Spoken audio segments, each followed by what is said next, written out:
ल साथीहरु एकचोटि भिडियो हेरौँ त।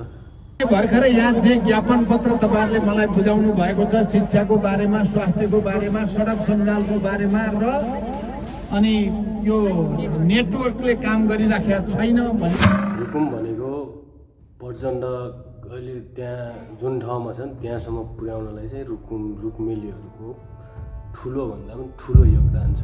कति शहीद भए है, कतिले हात खुट्टाहरू गुमाए, कति लापत्ता भए हैन।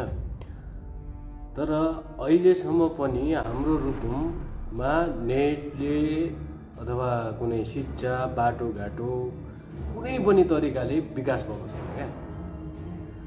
है तपाईहरु अझै पनि आश गर्नुहुन्छ कि यी नेताहरू हाम्रो जिल्लामा विकास गरिदिन्छन् भनेर अझै पनि तपाईहरु त्यही झोला बोकेरै हिँडिराख्नु।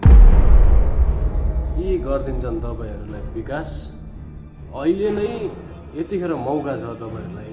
यदि तपाईहरुले यो मौका चुकाउनु भयो भने जिन्दगीभरि पनि तपाईको गाउँठाउँ कहिले पनि विकास हुने छैन। यिनीहरू आउने छन्, तपाईहरुले यही भाषण यति नै आश्वासन दिनेछन् र जानेछन्। तपाईहरुको हालत उही हो, हाम्रो हालत उही हो, हाम्रो दुःख उही हो। जति हाम्रो दुःख बढ्दै गयो उति नै यिनीहरूको पेट बढ्दै जाने हो साथी हो। त्यसैले यिनीहरूको पछि नलागौँ। यत्रो 30-35 वर्ष त हामीले यत्तिकै गुमाइसक्यौँ।